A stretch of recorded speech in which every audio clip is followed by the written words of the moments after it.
Sergio Grego, Consorzio di Bonifica Veneto Orientale, direttore.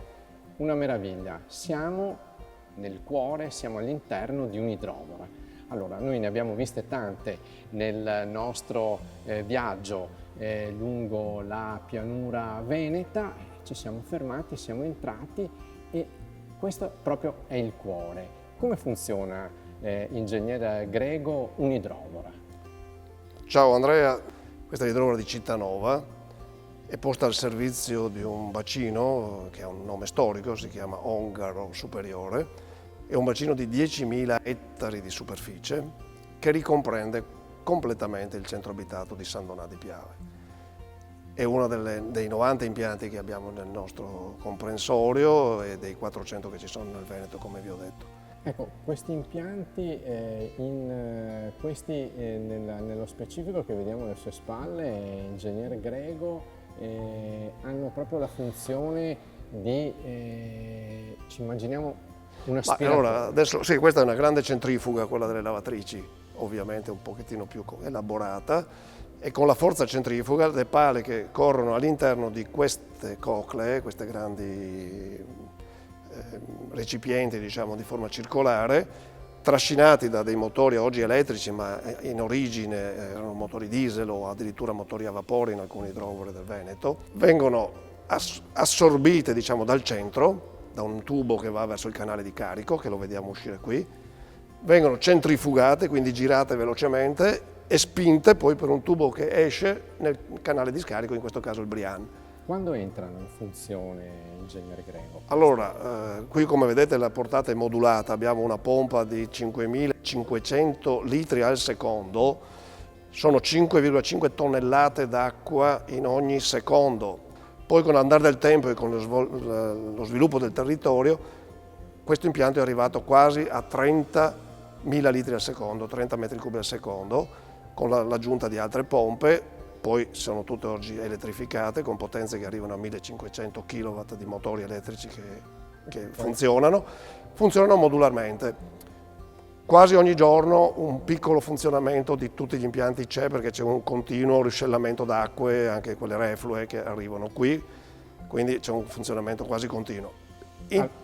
Ed è un piacere vedere che questi macchinari sono costruzioni dell'industria italiana. Sì, questo è un Riva Calzoni. Le bonifiche in origine sono state anche utilizzate come volano industriale, cioè producevano pompe, motori, trattori, le industrie di Milano, la Fiat in particolare, o la Riva Calzoni o molte altre, e questo ha permesso anche uno sviluppo industriale dell'Italia. Insomma, c'era tutto un processo economico, una filiera, si direbbe oggi, costruita proprio per dare sviluppo non solo all'agricoltura, non solo al territorio, ma anche all'industria. Allora, normalmente, ingegnere, queste opere, le idrovore, non si possono visitare o si possono visitare in determinati periodi, però tra poco, a settembre, ci sarà il Festival della Bonifica qui a San Donà di Piave. Assolutamente,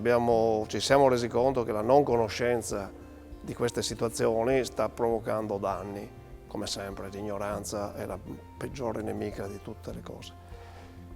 E se un tempo noi ci limitavamo a lavorare, a far funzionare questi impianti in un silenzio, anche perché siamo enti di manutenzione sostanzialmente, ci siamo resi conto che se non riusciamo a farci capire, a farci conoscere, la gente perde la coscienza della situazione e rischiamo gravi danni. Quindi abbiamo voluto realizzare questo festival, che è organizzato dall'Associazione delle Bonifiche Venete in collaborazione con l'Università di Padova, con l'Istituto di Storia e Geografia, per riuscire con un po' di festa a far comunque conoscere alla cittadinanza, a tutti i cittadini, insomma, che cos'è la bonifica e che cosa fa, quale storia ha in passato. Ma vogliamo anche, soprattutto col festival, elaborare delle ipotesi di futuro, perché 100 anni dalla bonifica integrale, che è nata nel 1922 con il congresso di San Donà, con Silvio Trentin, un grandissimo personaggio. Da allora per 100 anni noi abbiamo lavorato sulla falsariga di quello che è stato pensato e ideato allora. Vorremmo è un po' di presunzione, ma insomma abbiamo 10 istituti universitari che ci stanno aiutando, quindi l'Accademia è con noi. Vorremmo ipotizzare, non dico altri 100 anni, ma una trentina di anni futuri di questi territori. Che cosa ci aspetterà? Le novità sono moltissime, sono anche preoccupanti.